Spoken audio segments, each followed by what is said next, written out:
Okay. Good morning, everyone. Welcome to our session on integrated reporting. It's a fairly small session today, and thankfully, it's not much technical. No Ind AS, no journal entries, no figures, no calculators, nothing of that sort. Okay, so it's going to be a plain, simple theory session, not spreading into very much complexities and huge details, but it is a very important chapter from the practical perspective. Okay, so from practical perspective, you get to see how exactly the reporting happens. Time permits, definitely we will be looking at certain annual reports to see what changes have happened on account of integrated reporting being a part of our reports now, and what will be the way forward. So these are the kind of things that we are going to look in this session. It is largely theory. You don't have to note down anything. You don't have to write down anything. Everything will be done as per your study module. Okay, so we just pay attention to what is the meaning of integrated reporting. That's it. Okay, so integrated reporting. This is not an Ind AS. So let me make that clear. This is not an Ind AS. This is just developments in financial reporting. This is just developments in financial reporting. Okay. What is the importance from exam perspective? It is a bonus chapter. It is a bonus chapter. You can get a question on this for 4 to 6 marks in the theory part. That's about it. Okay. Should we pay importance to it? Definitely, because question aata hai, then you can score easily in this chapter. Okay. So that's the only reason. Okay. So with this background, let us start with integrated reporting. Before that, let us look at the annual report contents that we used to have so far. Annual report contents that we used to have so far. So you must be familiar. You must have done your articleship. You would have prepared the balance sheets, finalized. You would have audited them. You would have seen what all accompanies in the contents of the annual report. So what I would be having in an annual report would typically be the director's report. It would be the director's report. You would be having the corporate governance report. You would be having the CSR report. You would be having a section on a section on management discussion and analysis. This gives a broad overview of the industry in which the company operates. What are the indicators of the industry moving forward, how the industry is expected to adapt itself or account for all the changes that are expected to happen. And finally, you would have the financial statements. Okay. When I talk about financial statements, this will include standalone. If it is the parent, it will also include the consolidated financial statements. And obviously, it will include the auditor's report. It will include the auditor's report. So typically, up till recently, these were the contents of your annual report. Okay. Director's report, corporate governance, CSR report, if it is applicable, corporate social responsibility, management discussion and analysis, financial statements, and yeah, there would be a secretarial, one second. Secretarial compliance audit report. Okay, so these would typically be your contents of the annual report. Now, let us for a brief time understand what exactly do I want to report through this annual report contents. Okay, so what am I going to report? Sir, I will be having the director's report, which focuses on how the company has performed, what are the revenue that it has achieved, what is the profit, what are the margins, what are the key challenges that it faced. So basically, my director's report dwells on the past. It dwells on the past. whatever has happened in the year, any significant sale, any significant amalgamation, any significant change in the capital structure, any borrowings raised, funds issued, funds raised, or if funds are raised, however utilized, that all of this will typically come in my director's report. Then I will be having corporate governance report. You are all aware these listed companies have various compliances with respect to composition of the board of directors, various committees to be formed, audit committee, CSR committee, remuneration committee, so many committees are there. All of these also dwell on the past. What was the composition? How many meetings were held? How have I how have I met with the standards of governance that are expected from a listed company? All these things will be mentioned. CSR report, this is basically a new section on section 135 introduced a couple of years ago, which requires every company to spend a particular amount of their profits for social purposes, okay, for social purposes, in the manner laid down in Schedule 7 to the Companies Act. Okay, so this is also the past. Management discussion and analysis is essentially a director's report in pictorial format. So it covers the past with charts, detailed explanation. Director's report had certain contents prescribed. Management discussion analysis goes at length into the discussion, and it also partially peeps into the future. It also partially peeps into the future. That means what are the targets achieved? What could be your order book? How am I going to meet my targets? What are my budgets? Briefly, these topics could be addressed in the management discussion and analysis. When I talk about my financial statements, these are clearly past data. These are clearly past data. And the secretarial audit report is also dealing on what has happened in the past. So if I look broadly at my annual report, these contain only events that happened in the past. These contain events that have already occurred, in respect of which nothing else can be done now. It is just presenting information to the investors, to the stakeholders. What is missing in this annual report is what is the future of this company in detail. What is missing in this annual report is how is the company creating value for the society. So two broad things are missing. The first one is future prospects.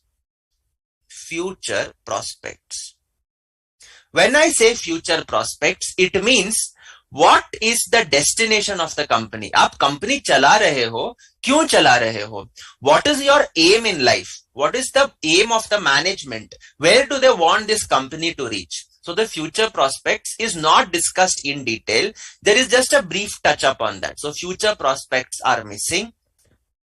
This is the destination. How to achieve? That means what is the roadmap? How do I achieve it? Okay, so the destination is missing. The manner in which I can achieve that is missing. And finally, how does the company create value for the society or stakeholders? And when I say value for society or stakeholders, it does not necessarily limit itself to corporate social responsibility. You see, CSR is a very limited form. Okay, CSR is a very limited manner of creating value. It is a statutory requirement.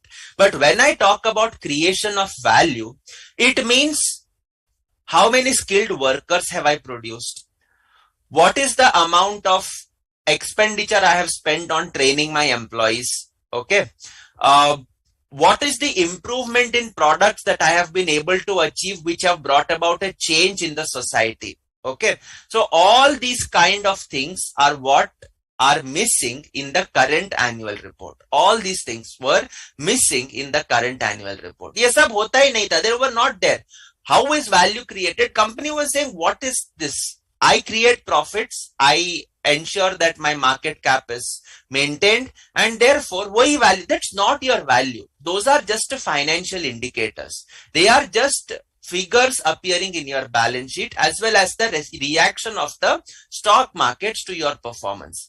Apart from that, nothing else is there in the annual report. And that is why the standard setters felt that we will have to move ahead. We will have to move ahead to make an annual report that combines financial information plus non-financial data. That combines financial information plus non-financial data to give a picture of what is the company's target, that is destination, the journey that the company will undertake to achieve its targets, and in the process, how is value created? How is value created for the society? So all these things will be referred to now as your integrated annual report. All these things will now be referred to as your integrated annual report. Why integrated, sir? What am I integrating? Financial though you used to present, you are now integrating it with non-financial information also. So together, this will form an integrated annual report. This will form an integrated annual report. And that is why you look at a company like HUL. You look at a company like HUL, look at the wordings. It is integrated annual report for the period 21-22. You look at a company like Reliance, this is integrated annual report for 2020-21. You look at a company like Larsen and Toubro. This is also going to be your integrated report for 2019-20. Okay, so this is how our reporting has changed, how our reporting has evolved over the past couple of years, and how it will go on to evolve. Okay. So that is what is integrated reporting all about. It's not just preparing the balance sheet, profit and loss, etc., etc., etc. Wo hai, those things are there, but that is a small component of the integrated report. So if I have to put it in terms of subsets, integrated report is the larger set, of which your financial statements are just one small part of it, Okay, so this is the background behind integrated reporting. Let us now come to the chapter proper. What exactly is there in integrated reporting? Okay, so this concept was first introduced in South Africa. We would expect ye hoga kahin Europe or United States, but no. This is first introduced in South Africa, and then it went on to countries like Germany, France, Spain, Brazil, UK, etc. And later on, when the officials, they started seeing the benefits of integrated reporting, they formed what is known as an International Integrated Reporting Council, IIRC. So IIRC aims to create the globally accepted integrated reporting framework. Okay. So like you have our IASB, International Accounting Standards Board, which is responsible for framing and updating, improvising your IFRS, basis which we update our Ind AS.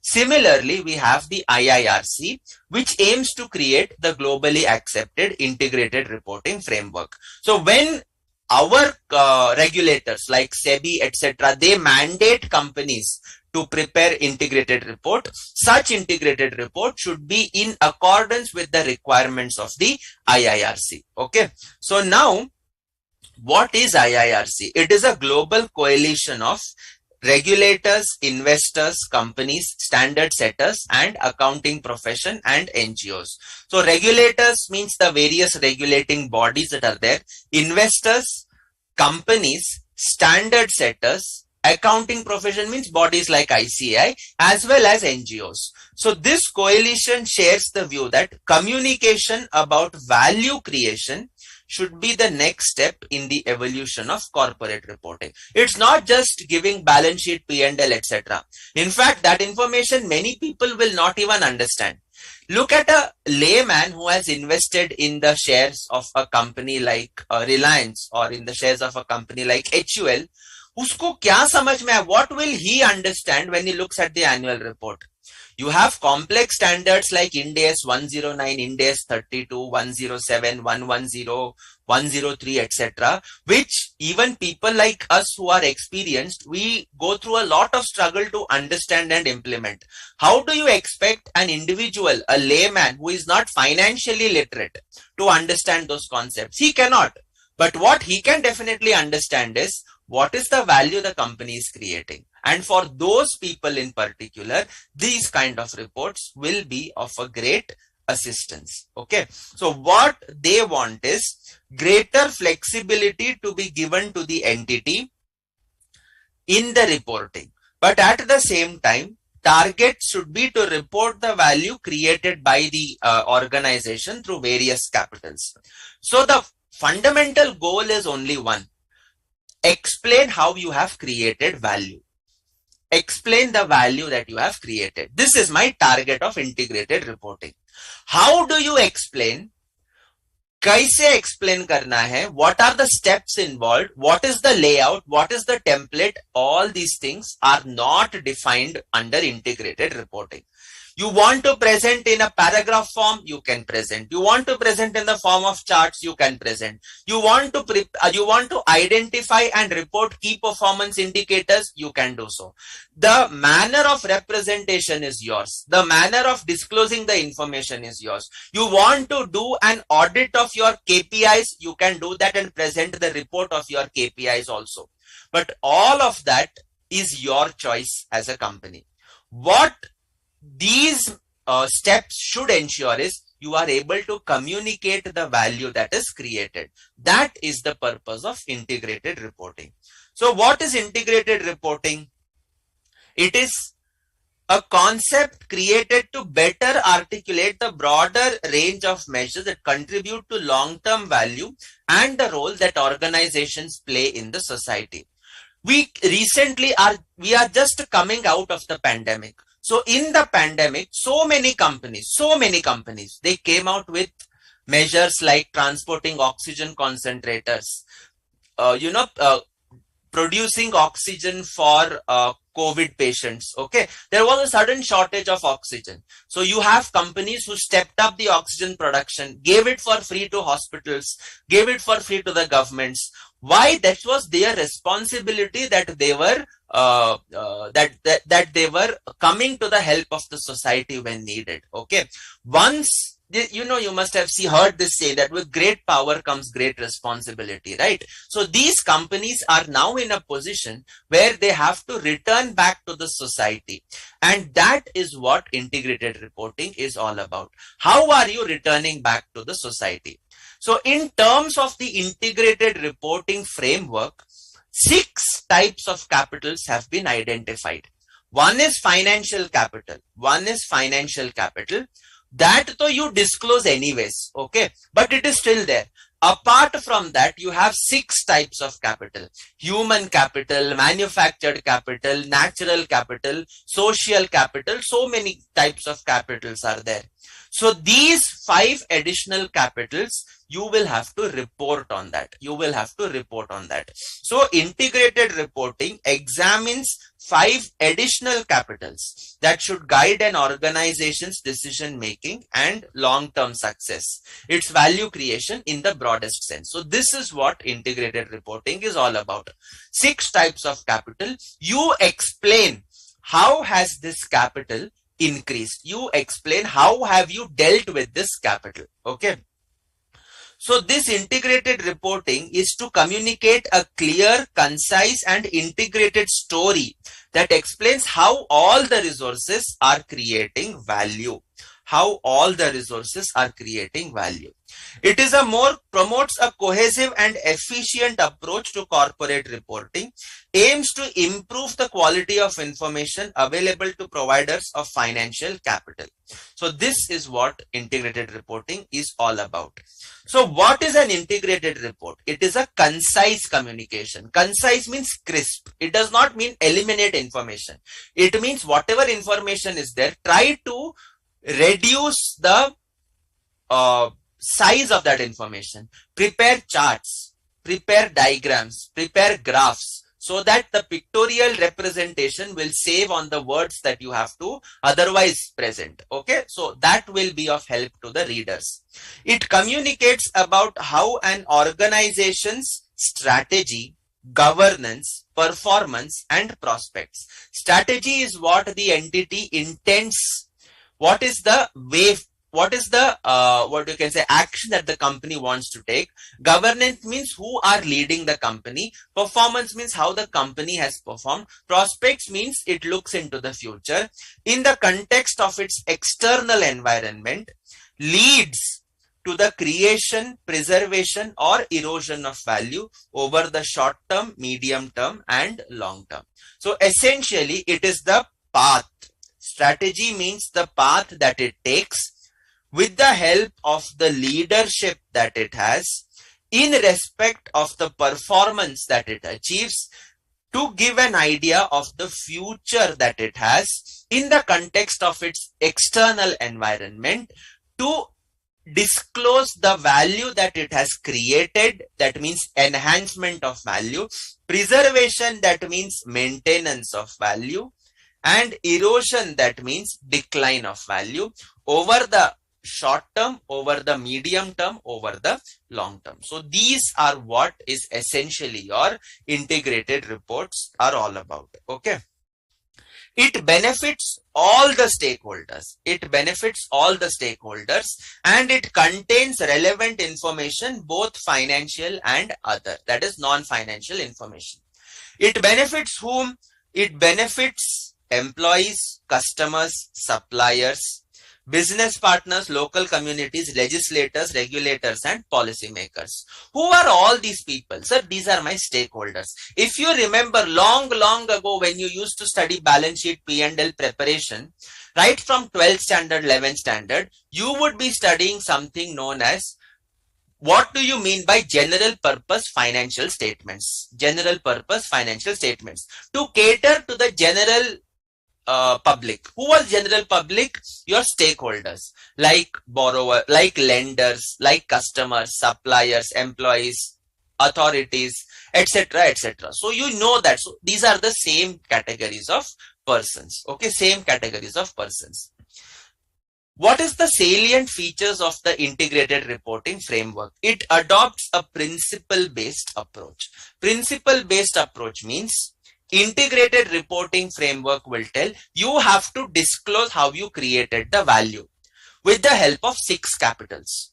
How have you utilized the 6 capitals to create value? ये आपको disclose करना है आपके integrated report में. How do you disclose? Sir, that is not my headache. वो मेरा काम नहीं है. Okay, you are the one person who knows your business best. So you are the person who will be carrying out your responsibilities in that manner. You have to ensure that you disclose in a manner that appeals to the reader of financial statements. हम नहीं बताएंगे. We are not going to tell you. This is a very risky proposal. This is a very risky proposal for companies, because in a country like India, tell us and we will do accordingly. We are very good in following the rules. And we are also very good in identifying the loopholes to break the rules. So इसलिए integrated reporting framework tells us rules ही नहीं है. There are no rules. Principle based. We have given what should be the outcome. How you present is what is your lookout. Okay. So strike an appropriate balance between flexibility and prescription. So prescription means what should be disclosed. This is given to you. How to disclose is not given. So what to disclose? This is value creation. This is value creation. How to disclose is at the choice of the entity. Okay. Essentially, it targets private sector for profit companies of any size. Okay, of any size. But presently in India, it is catering to the top 500 listed companies. From 22-23, you are having business reporting, responsibility reporting, moving on to the 1,000 top listed companies. Okay, by market cap.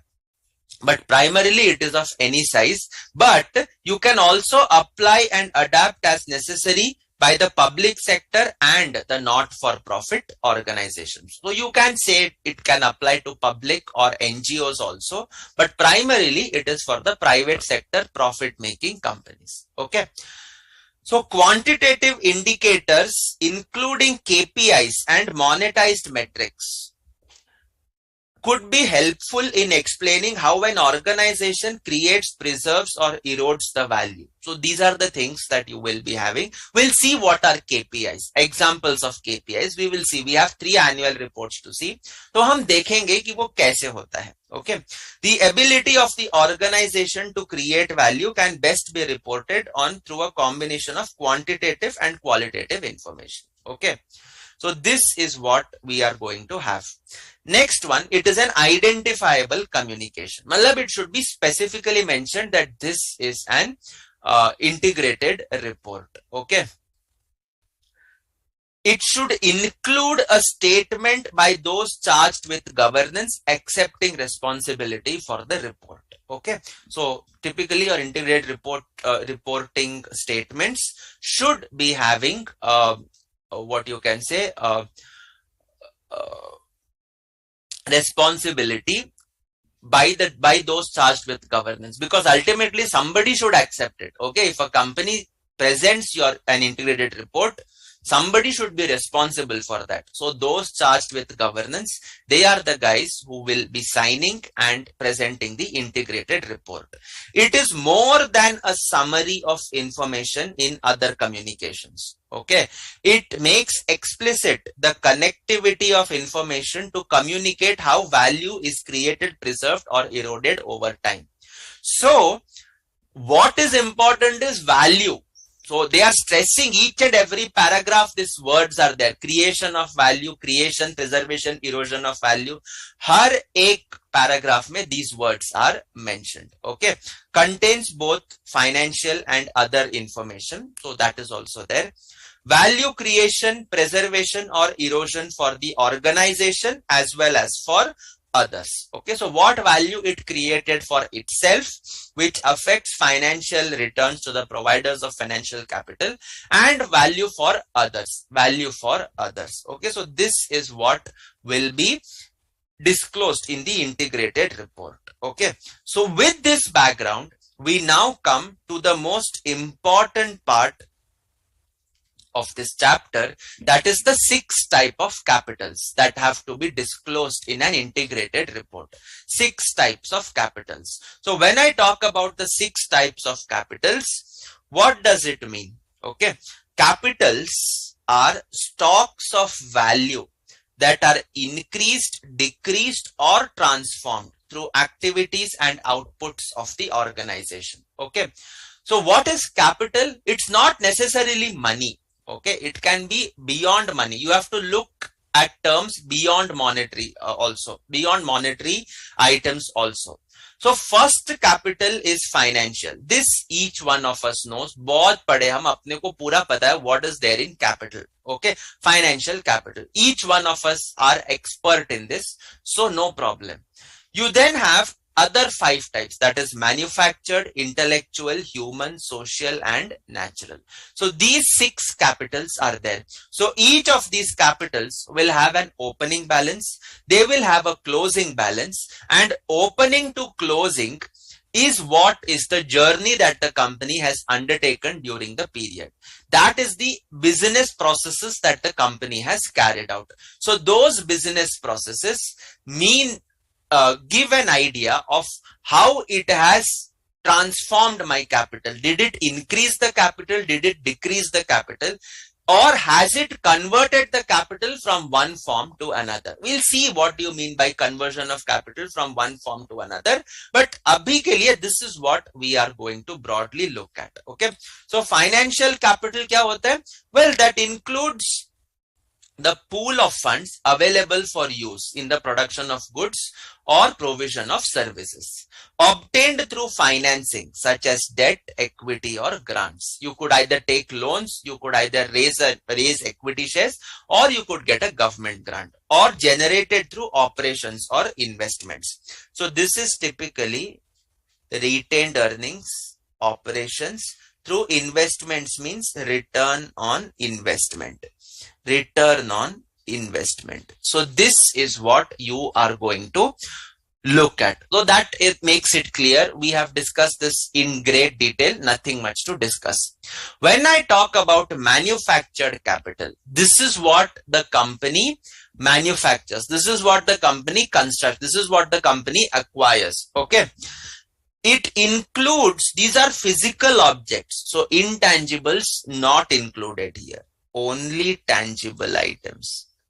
Only tangible assets or tangible items. Okay. So what does it include? These are the objects available to an organization for use in the production of goods or provision of services. So what are included? Building, equipment, infrastructure, all these things are included. Okay.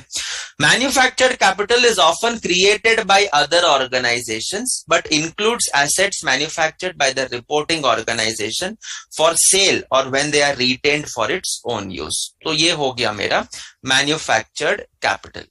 Then you have intellectual capital, which is essentially your intangible assets like patents, copyright, software, rights, licenses, all these things, and organizational capital such as knowledge, systems, procedures, and protocols. So all these things become your intellectual capital. Human capital, this is your employee strength. Employees. So typically, okay, typically these would be your employees, the workers. Okay, so people's competencies, capabilities, and experience, and their motivations to innovate, including alignment with and support for an organization's government framework, ability to understand, develop, and implement the strategy, and loyalties and motivations for improving the processes, goods, and services. So these are your human capital. And finally, two are left. One is social and relationship capital. This is again largely intangible. This is again largely intangible. Tata's, for example, great amount of social and relationship capital. Reliance, for example, financial capital extremely high, social and relationship capital not that great as that of the Tatas. So this is what you understand by social and relationship capital. Okay. And finally, you are having natural capital. That is your resources, Okay. Air, water, land, minerals, forests, biodiversity, all these things will be there. So these are your 6 types of capitals which you are expected to report on, We discussed something known as increase in capital. It increases due to profits. You have something like decrease in capital. It reduces due to losses or due to drawings. And you have something known as transformation capital. What do you mean by transformation of capitals? See, suppose I undertake a skill development program. It is an expense for me. So this expense reduces my financial capital. At the same time, it also makes my employees skilled. As a result, it increases my human capital. And if with the help of the information that you have, you create an intangible asset in the form of a particular process, then that also enhances your intellectual capital, right? And therefore, this is what goes from one form of capital to another form of capital. 2611, Tata's supported their staff, supported their guests when the terrorist attacks took place. Pandemic happened. Lot of support to its employees. Financial capital went down, but at the same time, the value of the company in the minds of the employees, in the minds of the general public, it rose to so high levels that no financial contribution can achieve, and therefore there is a fall in financial capital, but it has increased the social and relationship capital for a company like Tata's. So essentially, you are either increasing your capital, you are either eroding your capital, or you are merely transforming your capital from one form to the other, from one of the 6 forms to the other. Okay. So will these capitals appear in the balance sheet? Answer is no, they will not. For these capitals to appear in the balance sheet, you will have to look at whether they meet such requirement under the Ind AS. Most of them do not. Human capital goes as employee benefits. Intellectual capital will be disclosed as intangible assets under Ind AS 38. Social capital is never recognized because it is internally generated. So all these things will be according to the relevant, Ind AS. Okay. Will these capitals be in monetary terms? Answer is it is not necessary. Human capital, for example, this could be in terms of number of employees at the beginning of the year, number of employees at the end of the year, number of man hours you have spent on training them, number of man hours you have spent on skill measurement, on skill training, on skill educations. All these would be representing your human capital. It's not necessarily going to be in monetary values, not necessary. It can be in terms of any other value, what we call as key performance indicators, what we call as KPIs. Okay. So these become your social, and if you look at natural capital, how many trees have you planted during the current period? What is your contribution towards reducing your carbon footprint? All these would be recognized as a part of your natural capital. So it's not necessary to be in monetary terms. It can be in non-monetary terms also. But give a metric, give a value that enhances the the trust in the report that you are presenting. Okay. So this takes care of the 6 types of capital. Now, organizations may categorize the capitals differently. I told you it's not a rule-based approach, it is a principle-based approach. As long as it broadly fits within the principle, it is fair enough. It is fine. Regardless of how an organization categorizes the capital, the categories identified in para 6, those 6 capitals, to be used as a guideline to ensure that the organization does not overlook a capital that it uses or affects. You can give any name to the types of capital. You can change the name. What you have to ensure is, you have to ensure that it does not oversee a particular type of capital. At least that capital is definitely viewed in the report that you are preparing. Okay. So these are what you have to disclose about. So just go through these topics. It should be fairly understandable. So when I look at the process for value creation, it is essentially inputs of a financial nature, manufactured, intellectual, human, social relationships, and natural. This is my opening capital. Then I will carry on the process. I will do the business within the external environment, and this business would have its business activities, inputs, outputs, which will ultimately give rise to closing financial capital, manufactured capital, intellectual capital, human capital, social and relationship, as well as natural. Okay. These outcomes over the short term, middle term, and long term. So these are what you will have to look at when you understand the integrated reporting framework. So what are the principles? What are the guiding principles? In all, there are 7 principles. Strategic focus and future orientation. Your integrated report should look into the future. It should mirror the future of the company as viewed by the management. So our prime importance is future orientation. Our prime importance is future orientation. Fair enough. Connectivity of information. Connectivity of information means between the capitals, then between the operations and the capitals. All these things will be known as connectivity. Next one, stakeholder relationships. Materiality, obviously. What do you think will be material? Conciseness means crisp. Conciseness means crisp. Reliability and completeness. You cannot avoid a particular type of information. If it's material, you will have to disclose it. Consistency and comparability. So these are what are going to be your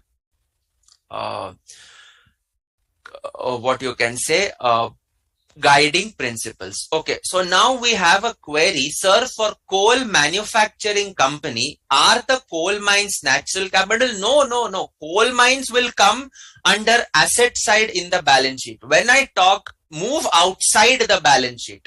When I talk about natural capital, you can look at how many saplings the company has planted for the purpose of eliminating or reducing the pollution that it creates on account of its manufacturing coal activity. Okay.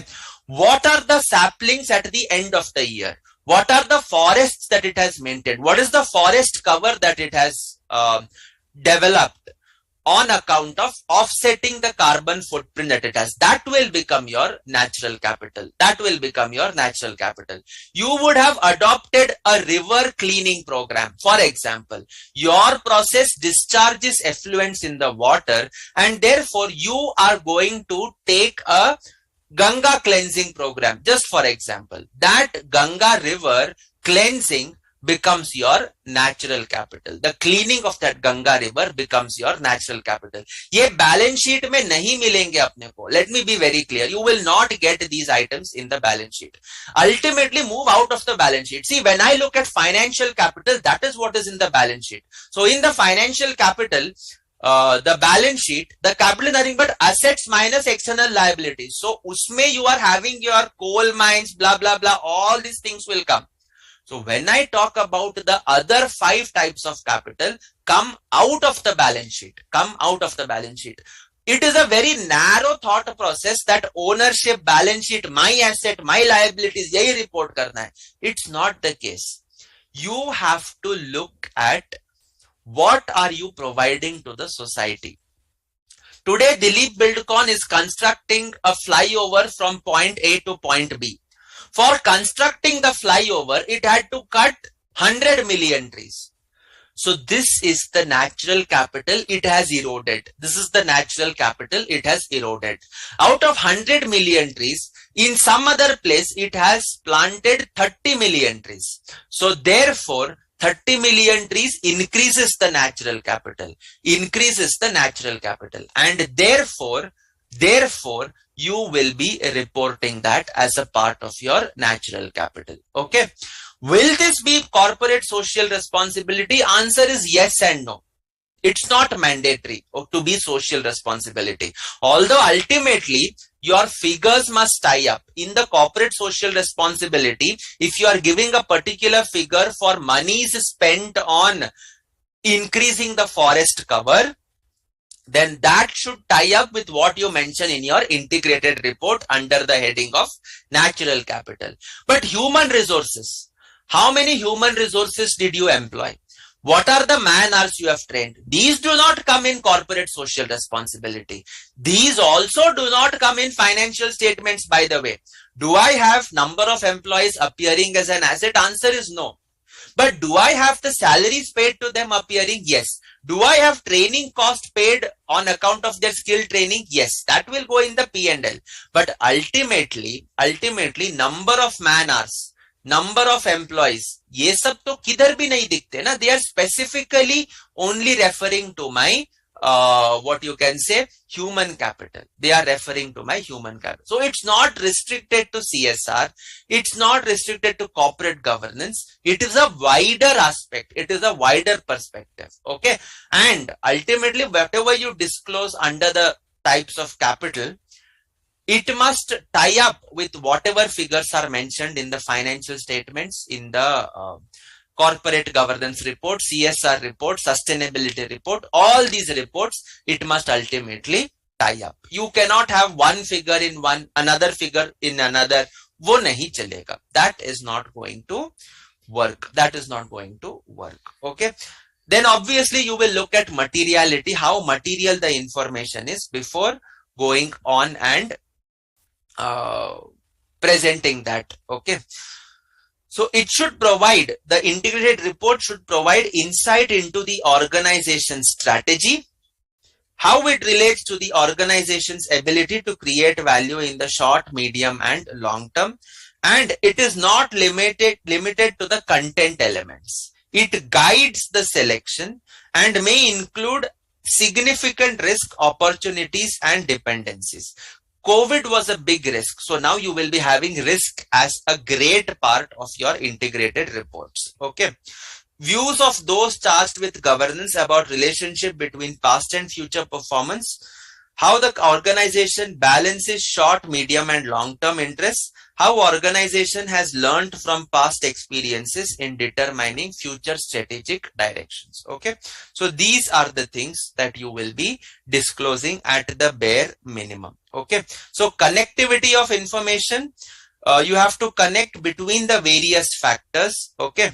Key form of connectivity is enhanced when it is logically structured, presented, written in clear, understandable, and jargon-free language, includes effective navigation devices such as delineated sections and cross-referencing. If you look at integrated reports of now, they are typically hyperlinked. Okay, matlab you look at the data, they are cross-referencing each other. So you click on the cross-reference, it will take you to the referenced item, which could either be in the financial statements or in some other integrated report page. Okay, so cross-referencing is important. And then you can, you can use IT. Okay, so this is just for your information. Okay, so many companies, what they do is they will present annual report as usual. In the annual report, they will mention that integrated report is hosted on the website, and you can refer the online integrated annual report that gives reference, that gives you what you can say. You can cross-reference it, that gives you access to various sections in the integrated annual report. Okay, उसमें links वगैरह रहते हैं. So this is what you go through these examples. They are just read it like a plain story. Stakeholder relationships, you should have to mention how are your relationships. Materiality, you have to disclose those events only which are significantly material, Okay, conciseness, we have said that it is crisp. So you take into account materiality, but at the same time, there is no need for us to be going pages and pages into our integrated report. वो सब नहीं चाहिए. All those things are not required. Sir, company can avoid any information by saying the information, it does not meet materiality clause. It will not be reported only. My point is that such information will not be reported at all. Okay. If it's not reported, how will you come to know as the user that it is not material? You will not come to know. Presently, is there a materiality threshold prescribed? Answer is no, it's not prescribed. Is it principle based? Yes. So should the company tell what are material, what are immaterial? It is the choice of the company. It is the choice of the company. Okay. So if it does not want to report any information because it is not material, do not report it. Okay. Do not report it. That is why instead of merely looking at the company's information presented by the company, some stakeholders would prefer that this integrated report gets what you can say audited. I'm using the words audited in quotes because it's not regular financial statements audit. It is a specialized KPI audit, key performance indicators audit. And that requires specialized skill sets, that requires specialized knowledge, which we obviously are not in a position to do, That adds comfort to the stakeholders. Okay, that there is an external agency that certifies the integrated report disclosures. Okay, you can do that.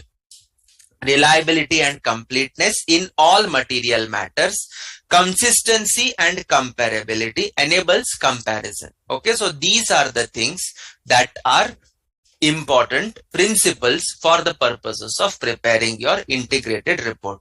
What are your contents of integrated report? It should include organizational overview about the organizations.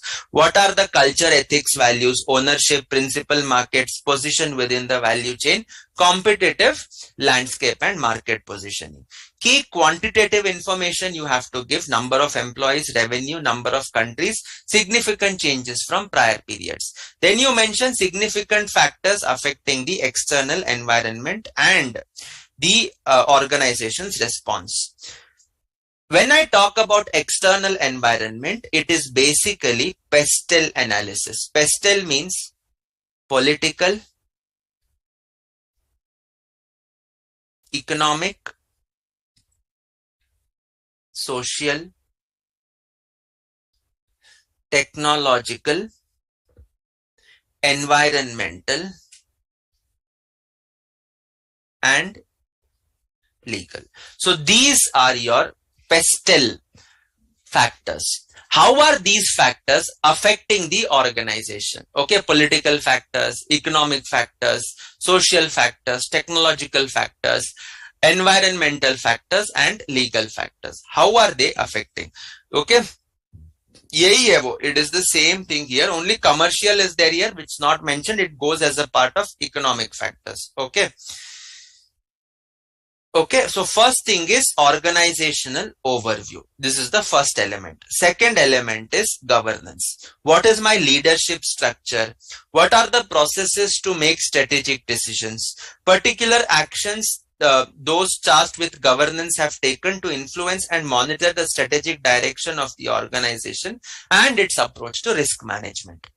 How these culture, ethics, values are reflected in the use of and effects on capital, this you will have to look into.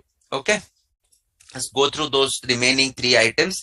Implementing governance practices, does it exceed legal requirements? Okay, in India we typically have the tendency that जितना चाहिए उतना ही देंगे हम. Okay, मेरे को exam में 50 मिला, मैं पास हो जाऊंगा, I am very happy with 50. But suppose you are going one step ahead and trying to score more than 50, then that becomes a great achievement. So here also, more than the legal requirements, if you are able to disclose or ensure governance practices more than the listing requirements, then you have to disclose that in your integrated report. Okay, how remuneration and incentives are linked to value creation, so on and so forth. Then you discuss what is the entity's business model, that is inputs, business activities, outputs or outcomes. You know all of this when you did Ind AS 103, that specifically spoke about inputs, inputs, business activity and outputs. Okay, so these are what are going to be your answers. Okay, what are going to be your points to be covered. Namita, what are you saying? Future, sir, company future? Yes, that will be included. Okay, all right. Inputs. What are the key inputs? Now, when I talk about inputs, it is those 6 types of capital. What is the financial capital that you are having? What are the human resources that you have? What is the opening balance of patents, etc.? What is the opening balance of your social capital? All these things will come as your opening capital. Okay, then what do you do with those opening capitals? Okay, so that is your activity. That is your activity. Okay, an integrated report describes key business activities, which can include how the organization differentiates itself in the marketplace, extent to which the business model relies on revenue generation after the initial point of sale, and how the organization approaches the need to innovate, and how has the model been designed to adapt to change. So these are what you will be reporting. Outputs, what are the key products and services, and what are the other outputs that needs to be discussed with the business model disclosure.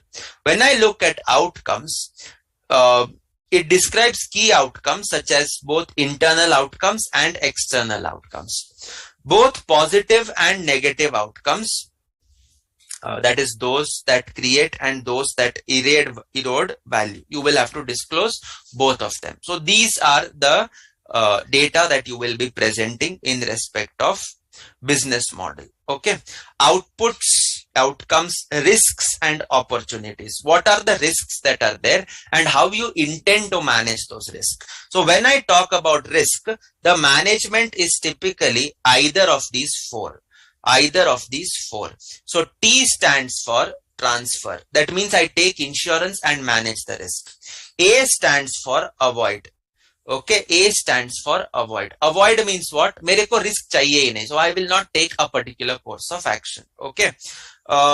This A stands for accept. Okay. This A stands for accept. Okay. So transfer, avoid, accept the risk. Just a second. Transfer, avoid. 1 second.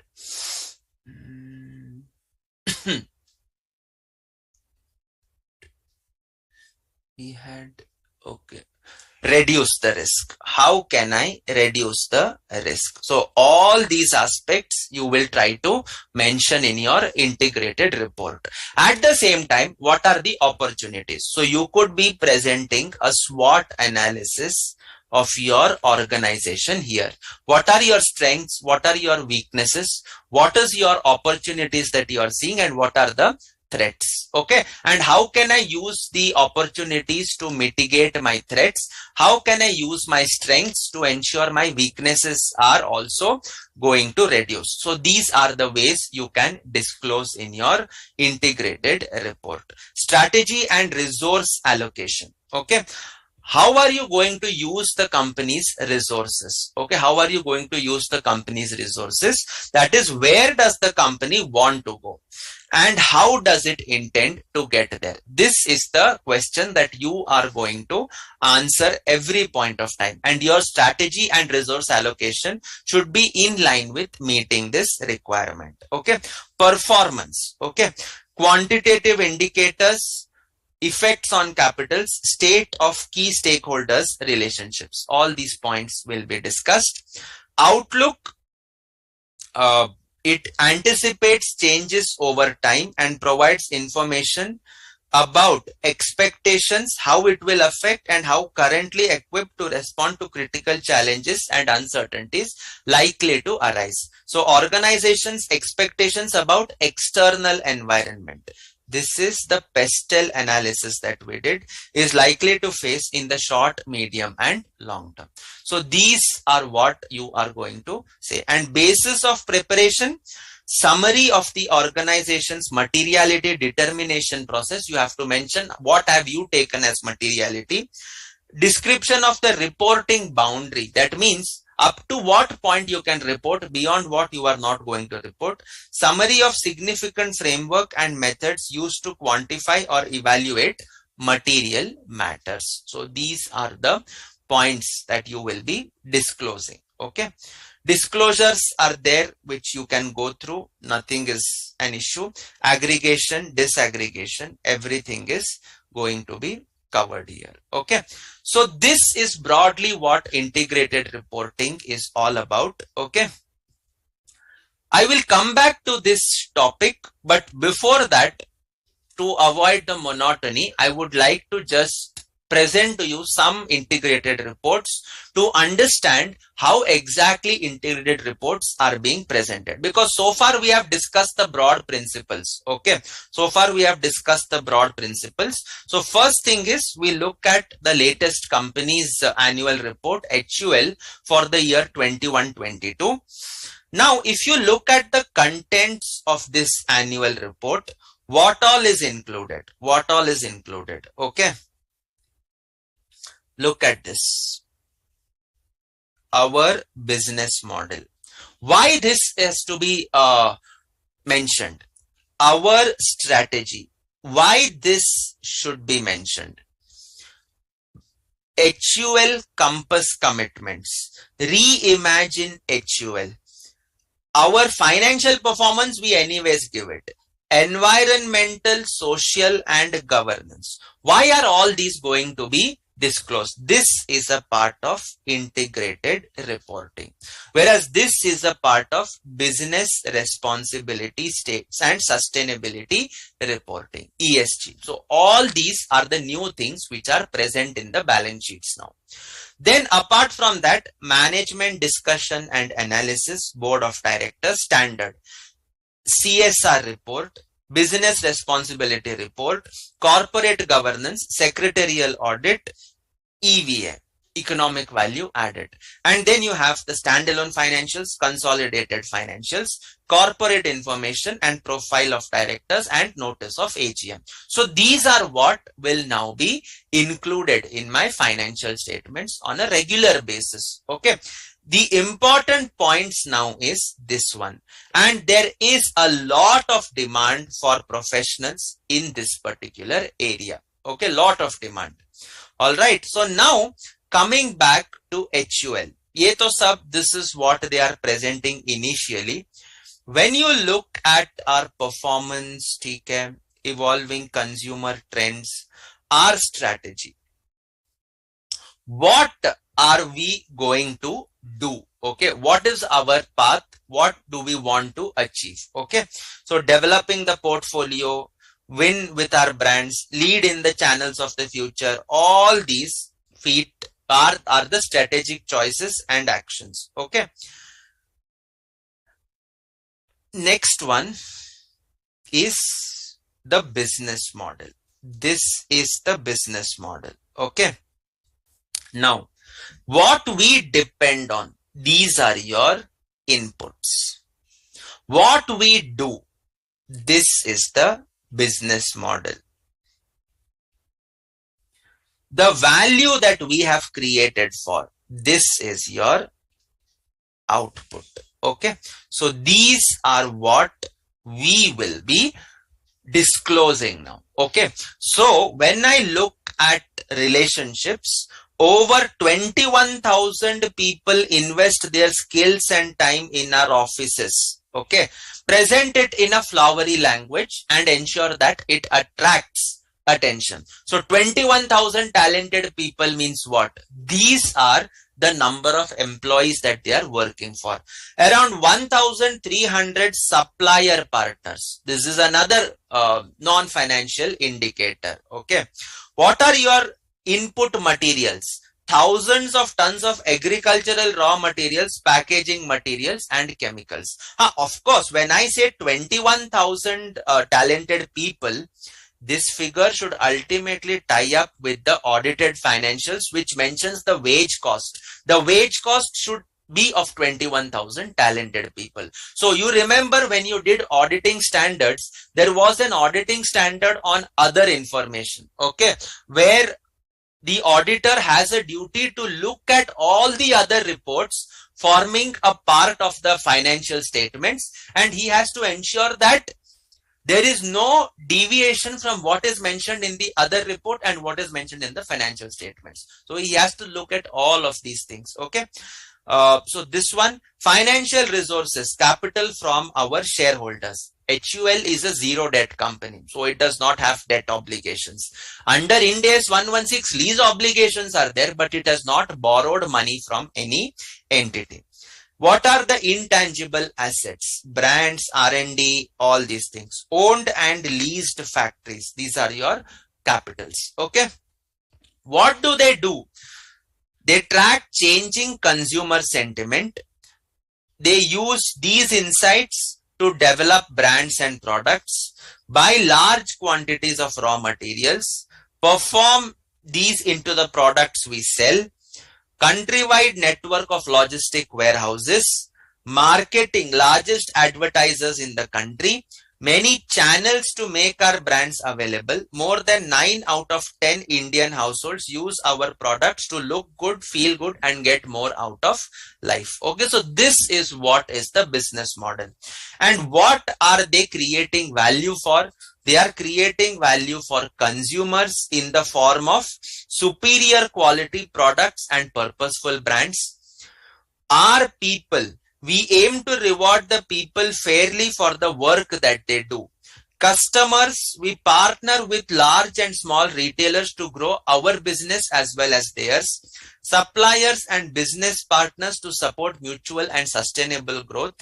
Planet and society and shareholders. So these are the output that it is creating for. Okay. So this is what is there. Then you have the report on management discussions and analysis. Okay. Management discussion and analysis. All right. So this is how HUL has chosen to present its data. This is how HUL has chosen to present its data. You now move on. Just a second.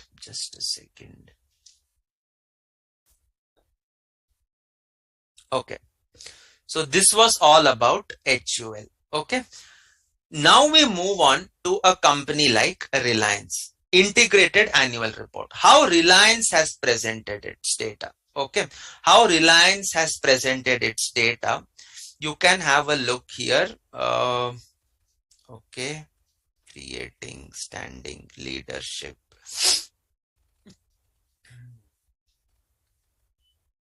Okay.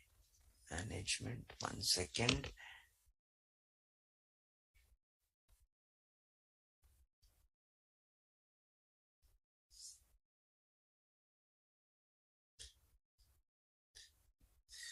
Integrated approach to sustainable growth. So this was Reliance's annual report for 2021. So here, integrated thinking and interplay of capitals. So takes a collective view of all the 6 capitals and their interdependencies. So natural capital, what all is it doing? It talks about that. It's employee volunteers supporting responsible projects such as increasing the use of reusable and recycled packaging, leading technologies to reduce environmental impact, carbon neutral oil sourcing, development of environmentally sustainable technology such as Reliance fabric made by recycling PET bottles, investment in renewable energy, conserving natural capital. All these are what it is doing to maintain and preserve natural capital. Human capital, manufactured capital, intellectual capital, financial capital, social and relationship capital. All these are the broad interplay that Reliance is saying. Okay. And now it later on independently goes and what you can say discusses each capital in detail. This is how Reliance wanted to present it. Okay, no hard and fast rule. Remember, no hard and fast rule. HUL chose to present it in a summary manner. Reliance wants to go into a detailed manner. So what it has given, what are the gigajoules of energy that it has saved? What is the solar plant that it has started at Silvassa? What are the number of PET bottles recycled on an annual basis? What are the number of saplings planted till date? These are the KPIs, key performance indicators that Reliance thought is material and therefore it has reported this. Okay. 2 million barrels of the world's first carbon neutral oil sourced by Reliance. So all these make the company, make the management believe that yes, we have tried to preserve our natural capital, we have tried to grow the natural capital, we have tried to increase the natural capital. Okay, so these are the innovative approaches it has found out. Human capital, what are the number of freshers hired? What are the number of training hours imparted? What are the number of jobs added to the economy? What is the contribution made towards welfare schemes? So 6,000 plus employees of Network 18 contributed 1 day's salary to the PM Relief Fund under the India Gives campaign. So these are what are the KPIs that it has looked into. Okay, it feels it is necessary. Manufactured capital, what has it achieved? acquired spectrum in all 22 circles, owned spectrum footprint, this is Jio, increased by 56%. Reliance Retail became the only Indian retailer to feature in the global powers of retailing. O2C, oil to chemical, at 100% utilization. Deepest gas field commissioned. 2.5 plus million homes reached by Jio fiber broadband. Footprint of Reliance Retail, 33.8 million square feet, 12,711 stores across 7,000 plus towns. So these are the KPIs that it has identified for manufactured capital. Intellectual capital, how many scientists and researchers, what is the benefit it has derived, what are the patent applications filed, patents granted, what is the R&D expenditure, and engineers in technical roles. This should tie up with your financial statements. Patents should tie up with your financial statements. Okay. Financial capital. What is your capex? You know this. What is the spend on employee benefits? You know it, in days 19. What is the net profit it has achieved? You know it from the profit and loss statement of total comprehensive income. What is the revenue it has achieved? And what is the EBITDA that it has achieved? So this is all about Reliance. This is all about Reliance. Okay. Next one. Social and relationship capital. What are the spends? What are the customer bases? All these things are what are mentioned in your social and relationship capital. Okay. Now the question is, how do we as stakeholders gain confidence on these disclosures? Reliance has given all these disclosures. How do I know that this is a true and fair presentation of data for us? How do I know that Reliance has planted 2.3 crore samplings? How do I know that Reliance has imparted 1.8 crore man hours of training? How do I know Reliance has added 75,000 plus jobs? ये सब company is telling, but I do not know. And therefore, you are having an independent assurance statement on their sustainability disclosures in the integrated annual report for the financial year 2021. So this is not done by a chartered accountant firm. This is done by specialist firms who are specialized in sustainability disclosures. So they, that is in this case KPMG Assurance and Consulting Services LLP. This is not BSR, that is the audit and assurance arm that does the certification, the audit assurance engagement. Okay. So what is the reporting criteria? Okay.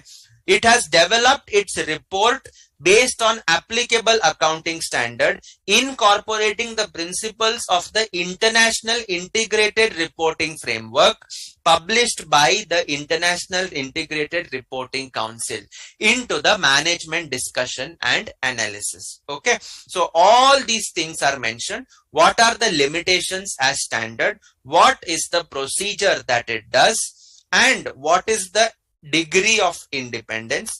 What are the responsibilities of the company?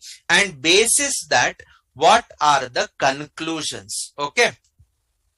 So this is again a kind of a negative report. Okay. Negative report means nothing has come to our attention that causes us not to believe that these are appropriately stated in all material respects. When you look at the terms, the language used in the audited financial statements, what are the words used? In our opinion, we believe that these present a true and fair view. This is what is the opinion stated in the financial statements. Okay. Whereas here, it is a limited engagement. When I say limited engagement, they cannot perform huge amount of reviews. So they will perform limited procedures and say that nothing has come to our attention that causes us not to believe that these are incorrect. It is a negative kind of assurance that they are giving. The level of assurance given in these form of statements in these form of reports is lower as compared to the assurance given in the auditor's report. In the auditor's report, the auditor gives a positive, what you can say, a positive opinion by saying that we believe that yes, it presents a true and fair view. In our opinion, the financial statements present a true and fair view. That is positive. Here it is saying, in our opinion, nothing is negative. That means I am not certifying on the positivity. I am just saying that what is certified is not wrong. So it is a different form of engagement. In these form of engagements, when this is the language used, the level of assurance is considerably lower. So when I talk about levels of assurance, there are in all three types. The first one is true and correct. That is your certificates which you issue. You issue certificates for the purposes of banks. You make your Form 3CD report. All these are true and correct. That means you have to ensure 100% accuracy because these are certificates and reports. Okay. So these are true and correct, highest level of assurance. The next one notch below is what is reasonable assurance, which is what is present in your auditor's report. Auditor's report is a reasonable assurance. It is a positive assurance on the truth and fairness of the financial statements. It does not say true and correct because financial statements by their nature involve estimates. By their nature, they involve different accounting policies. Estimates can change, policies can change, and therefore you cannot say it is a true and correct picture. You stick to a true and fair view. And finally, the least one is the negative kind of assurance, where you are limiting your audit procedures. You are limiting, and this is in accordance with ISAE 3000. Okay, we have SAE 3000 in your auditing syllabus, and SAE 3000 deals with these kind of assurance engagements where it is limited assurance. It is limited assurance. Okay, you do not certify it completely, and therefore these are signed by a partner who is not a chartered accountant. Okay, who is not a CA. Okay, but these kind of reports give the reader some comfort that yes, kuch to kiya hai, something has been performed. It is not wrong, but the engagement partner is also disclaiming from the fact that it's not a positive assurance, negative assurance is there. So that is fine. Is this mandatory to give this independent assurance statement? Answer, abhi tak to nahi. It's not mandatory as of now. Companies are voluntarily presenting it. Companies are voluntarily presenting it. Go ahead. You can present it. There is no harm. The issue is, sir, can you show companies how do they present erosion in capitals in these reports? Unfortunately, I have not come across it. Unfortunately, I have not come across. Because you look at all these companies, they are blue chip companies or huge companies whose capitals generally increase. Okay, and honestly speaking, negative things, which company will tell? Now Reliance burns how much fuel, or it burns how much carbon gases are emitted. Do you think it will really disclose?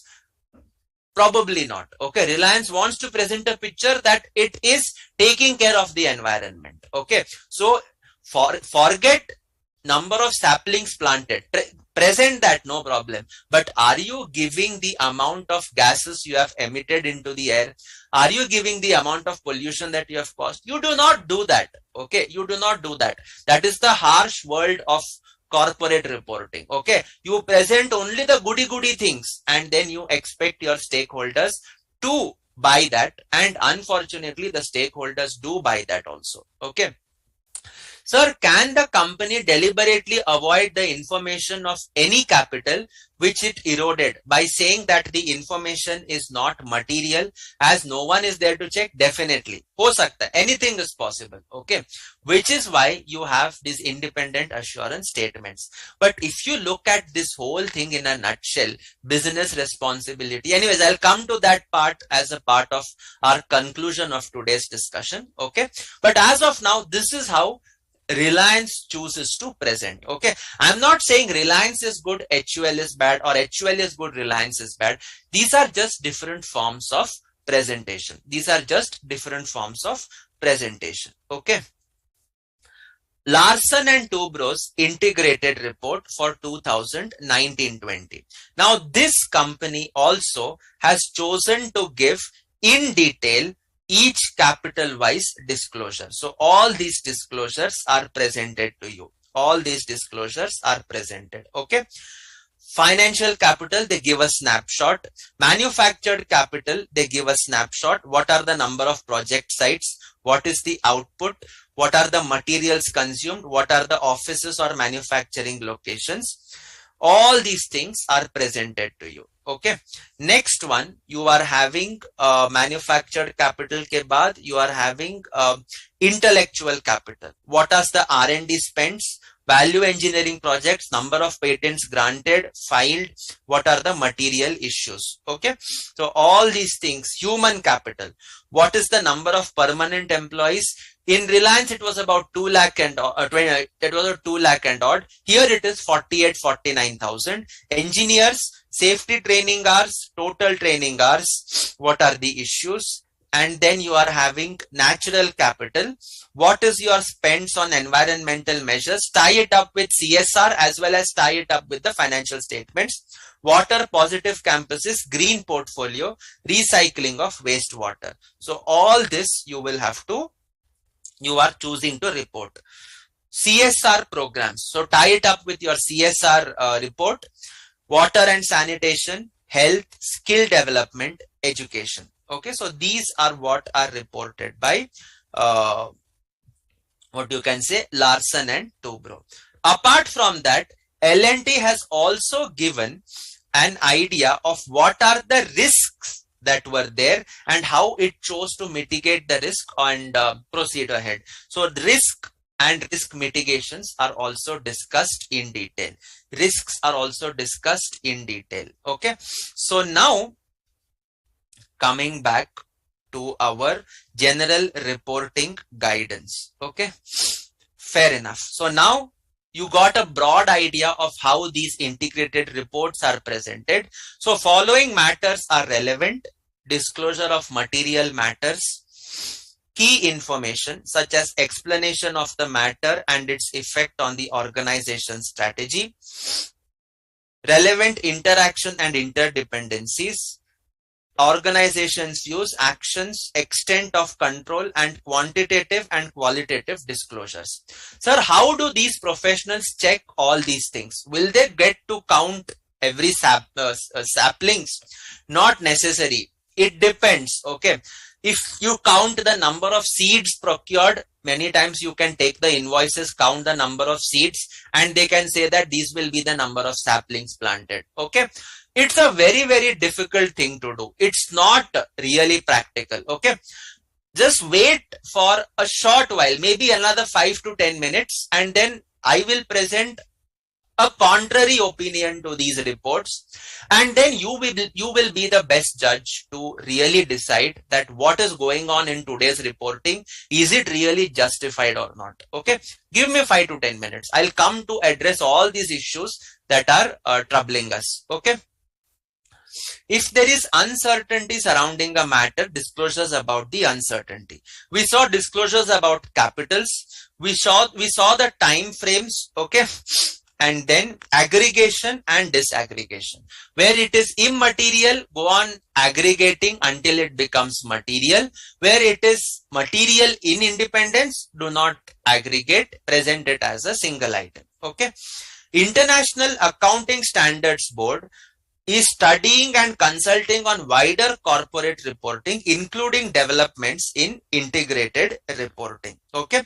It has published a management commentary practice statement in 2010, which encourages managers to provide the context for the financial statements. Okay, so just read that. In the case of SEBI, it has advised top 500 companies to adopt integrated reporting on a voluntary basis from the financial year 17-18. Now, 2020 to 23 onwards, there is a SEBI circular that has increased this from 500 to 1000 companies. Okay.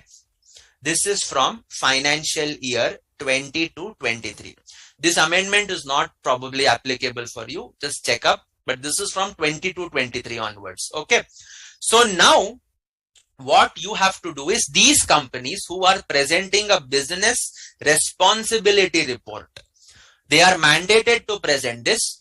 These companies should voluntarily go for integrated reporting. That means what? In the next couple of years, 2 years, 3 years, 5 years, integrated reporting is going to be the norm.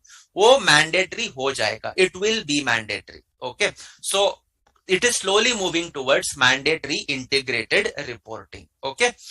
And how are you going to present this integrated report? You can present it in the annual report, may be provided in the annual report separately.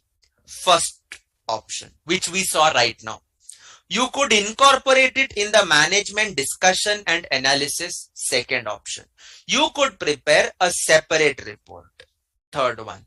Okay, so you could follow either of these three pictures, these three presentation frameworks. In case the company has already provided the relevant information in any other report, provide an appropriate reference to the same in its integrated report. So if any other regulation requires you to present integrated report, you just give a reference to that report in the annual report. Okay.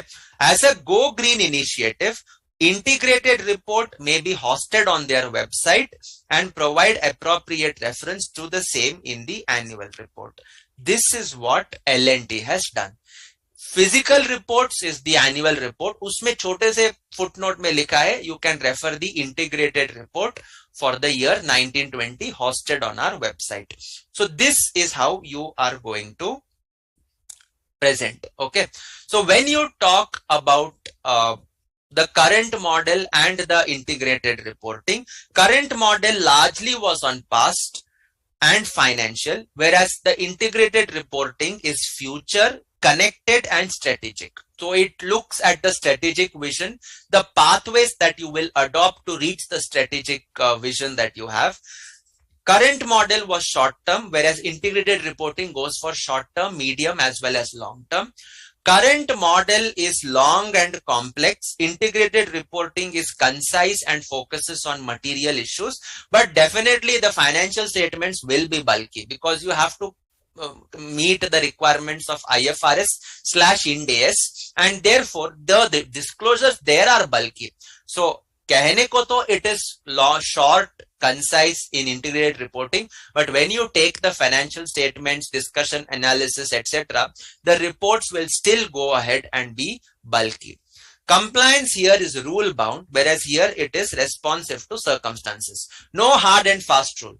You saw L&T presenting in a particular manner, Reliance in a particular manner, and HUL in a particular manner. There is no standard template. सबका अपना अपना presentation के तरीके होते हैं, सब अपने हिसाब से प्रेजेंट करेंगे, कोई किसी का कॉपी नहीं कर सकता. You cannot copy. You can only take the guideline because your business is different from the entity whose template you are copying. So it's independent. You cannot copy. Okay. Paper based, this is tech based, Go Green. This is silos, that is standalone, and this is integrated. And this focuses on financial capital only, whereas this focused on all the 6 types of capitals. So this is traditional versus integrated. Okay. So state the various categories of capitals. So these are the 6 types of capitals. Can a non-profit organization do the integrated reporting? Primarily it is for profit making, but if you want, you can adapt it for the public sector as well as not for profit organizations. Okay. Can an integrated reporting be done in compliance to the requirement of local laws to prepare a management commentary or other reports? Yes. You can prepare in response to compliance requirements and refer that in your annual report. Okay. And does an integrated report need to be a standalone? No. It can be either a standalone or as a distinguishable prominent part of another report or communication. For example, you can include it at the front of the report that also includes the full financial statements. This is what is done by HUL. This is what is done by Reliance. Starting May, there is integrated report. And then you have the management discussion, CSR report, corporate governance report, secretarial audit report, financial statements, auditors report, etc., etc. So this is what your integrated reporting is all about. Now coming to these notes, nothing is there in these notes to really share it. Okay. I went through the study module and that kind of, covers up all about integrated reporting. I have not discussed anything extra. Okay. Coming to a key takeaway. Now, you are having business responsibility reports. Now, this is not in your syllabus. Okay, so mind you, ये आपके syllabus में नहीं है. So please don't write what I am discussing now. This is just for you to think about. Okay, this is just for you to think about. Exam में लिख के आओगे, don't tell that sir taught us. This is not exam oriented. Okay, not for exams. Please be careful. Okay, business responsibility reports plus integrated reports. Okay, these are focusing on ESG. What is ESG? Environmental, social, and ESG. G stands for environmental, social, and one second, ESG, governance. Okay. So when I talk about ESG reporting, I am going to largely focus on what are the good things I have done for the environment, what are the good things I have done for the society, what are the good things that I have done for governance perspectives. Okay, so these are the three things that these business responsibility reports and integrated reports are going to focus on. Now, just think about it. Zara socho. What is the purpose of a company? What is the job of a company? You as a shareholder have invested in HUL. You as a shareholder has invested in Reliance. You as a shareholder has invested in Larsen and Toubro. What responsibility does the company have towards you as a shareholder? What responsibility does the company have? Sir, the company should maximize wealth of the investor. Yes or no? Absolutely right. So the company's activities should ensure that the investor's wealth gets maximized. Investment's wealth typically in the form of market capitalization. Okay, typically in the form of market capitalization. So company or investor ke beech mein, between the company and the investors in the company, it is just this one thing, that is maximizing the wealth. And ye jo hai, this maximizing wealth, this is very, very sacrosanct. Sacrosanct का मतलब क्या है? It is a very, very serious affair. इसके साथ हम छेड़खानी नहीं कर सकते. Okay, maximization of wealth जो है, it is the ultimate objective. It is the ultimate objective of the company. वो उसको करना ही करना है. Okay, no compromises on this. Fine. Now you tell me, by spending money on environmental, on environmental development, society, governance, various social issues, etc. What are you trying to prove? Does spending money on such things make you a valuable company? Do you think that because Reliance spends thousands of crores on what you can say, thousands of crores on schooling and education, do you think people will invest in Reliance because of that? Do you think that because Tatas have done so much of good for the society, do you think that Tatas will get loans at a cheaper rate of interest? Do you think that because Larsen and Toubro has planted huge number of trees, do you think that it can issue debentures at a lower rate of interest? Answer is no. When I talk about value of company, it is specifically dependent on only two things. That is the future cash flows and the discount rate. The value of the company can maximize only if the future cash flows increase or the discount rates increase. And unfortunately, both these things have no connection with either your environment or the society or the governance. No, absolutely no relationship either with the environment or society or the governance. No connection. It is purely dependent on how much cash your businesses will generate. What is the discount rate? Because that is how you maximize the wealth of the investor. By doing good to the society, you do not get cheap loans. By doing good to the society, your cash flows do not increase. It is purely related to your operations and that's it, nothing else. Okay. I may be sounding harsh when I make such type of comments, but this is the truth. Okay. Companies like Microsoft, companies like Berkshire Hathaway. You know Berkshire Hathaway, the company owned by Warren Buffett. Okay. Microsoft owned by Bill Gates. Do you think Microsoft and Berkshire, do you think these companies have done anything for the society? They have not done anything for the society. It appears harsh, but yes, they haven't done 1% for the society. But Microsoft has increased the value, the wealth for Bill Gates. And because it has increased the wealth of Bill Gates has pledged billions of dollars for the society in avenues that he is interested as an individual. Berkshire Hathaway's founder, that is Warren Buffett, wealth has increased enormously.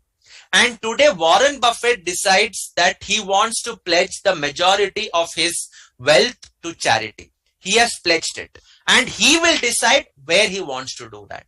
So therefore, let the investors decide where they want to do the good for. It's not the company to decide what good it has to do. Okay. The company and the investor share only wealth maximization bond and nothing else. The company cannot take the moral responsibility of the investor and choose where it wants to spend the money. That is not what morality is about.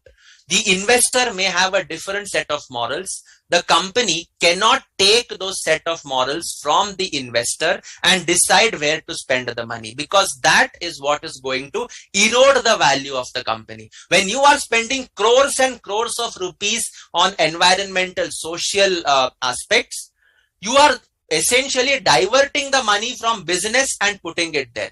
Put it in the business, maximize the profits, give the returns to the investor. Let the investor do good for the society. Who are you as a company to do that? This is the line of argument that very harsh critics of ESG have taken. Very harsh critics of ESG have taken. Essentially, what those critics believe is that ESG is just a money-making exercise. It's just a money-making exercise for the accounting firms, because you have these big 4, big 6, big 10 who will ultimately come into the assurance of these, and they will take crores of lakhs of rupees or millions of dollars to prepare an assurance statement. Look at this assurance statement of Reliance. What comfort have you got?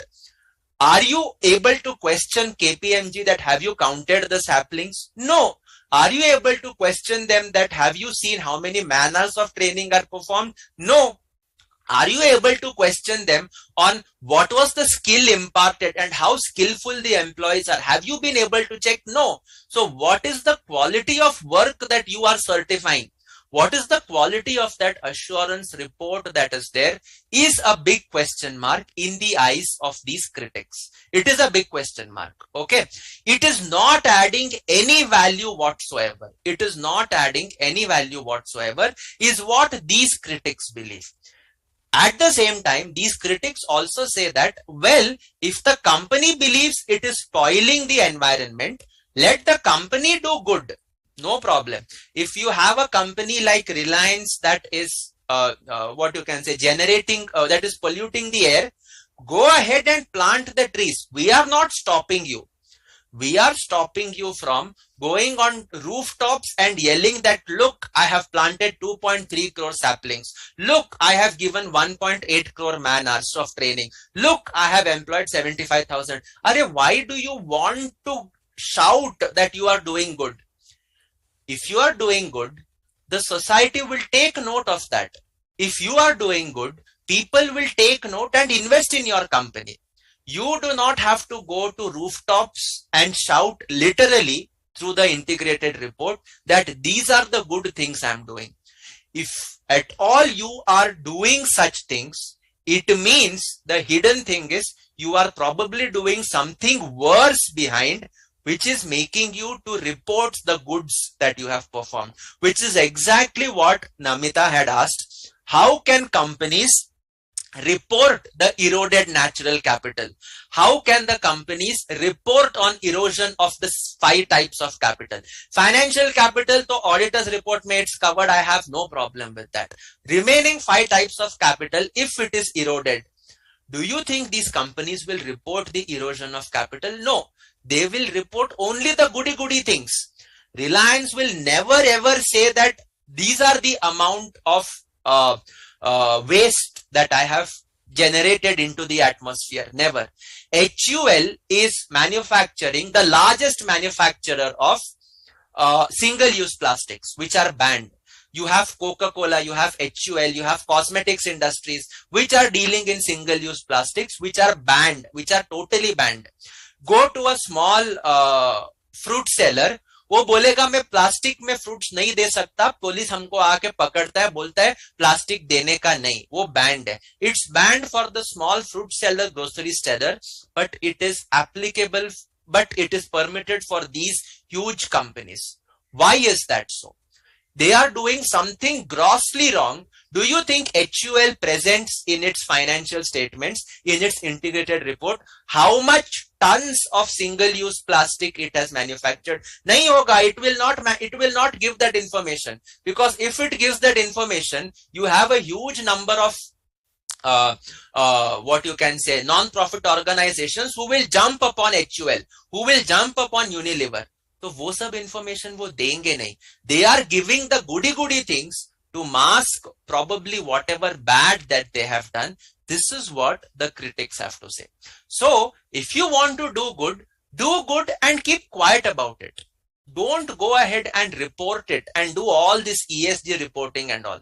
ये सिर्फ एक दिखावा है in terms of these critics. It's just going to report, make money, identify more KPIs, make money. You will essentially go into a vicious circle where there is no value except that the accountants certifying are making money out of it, and these employees, companies will employ these employees to give these kind of reports. So essentially, what is the value? I do not know, is what these critics are saying. Okay, you want to do good, but don't go into this reporting jargon. ये jargon से हमें कोई मतलब नहीं है, वो सिर्फ एक दिखावा है. That is what these critics believe. Okay, so ये तो this is my take on what is the good and bad about integrated reporting.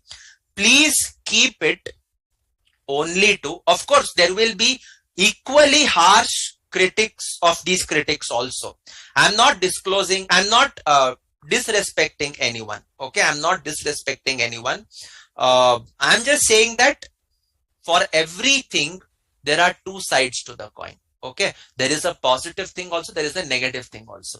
Integrated reporting is here to stay.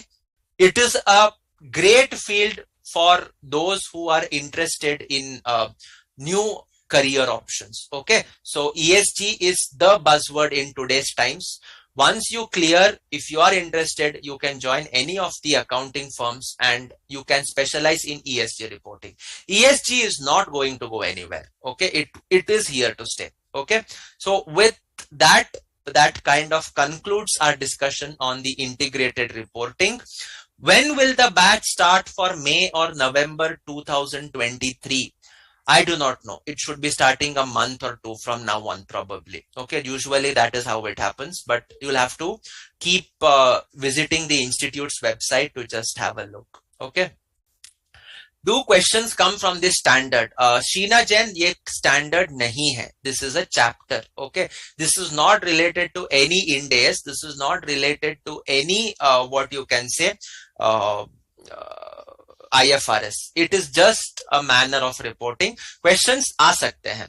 The 6 types of capital that will come as a part of your reporting, as a part of your question, wo aa sakta hai. Okay, so you can expect, if it comes, it's very good. Okay, so now yeah, so that takes care. The personal opinion I gave towards the end is strictly personal. Do not put that in your answer sheets. Okay, we are nobody to question why it is done, how it is done, etc., etc. As students, okay, you go, answer and come back. That's it. And you may be free to disagree with me also. Okay, it's a matter of opinions. Do not let my perspectives color your opinions. Okay, always maintain that independence in life, that your decisions, your opinions should be free from any other person's influence. Okay, doesn't matter what role that person plays in your life. At a certain age, you are capable of deciding for yourself. So keep your thoughts very much to yourself. Do not change your perspectives merely because somebody gives a counter opinion. Okay, so if I say that integrated reporting is not preferred, ESG is not preferred, you may very strongly advocate ESG is required. Fair enough. This is a big world. You can also live with your positive opinion. We can also live with a critical opinion. Nothing wrong in that. Okay, and we can be the best of buddies or best of friends. Doesn't matter. Okay, but it's a double-edged sword that we are walking on as far as ESG is concerned. Okay, kab palat sakta hai, I do not know, but integrated is here to stay. It will be there. So it's a great opportunity for many of you to explore. Okay, to explore. Okay, so with that, we conclude our today's session. It's done. There is nothing else to be discussed from my side. Any questions, anyone? Any questions, anyone? Anybody has any queries, any questions, any comments or any suggestions before I wind up the session? Namita Goyal, Sheena Jain, Srinidhi, और कौन था यार इस batch में? नाम याद नहीं आ रहा. Anybody else? No query. Priya Garg. Okay. Fair enough. So that's it then. See you on Saturday for the last topic from my side for this batch, I suppose. That is corporate social responsibility. Okay, CSR. Okay. So until then, stay safe and see you on Saturday morning. Okay. Thank you.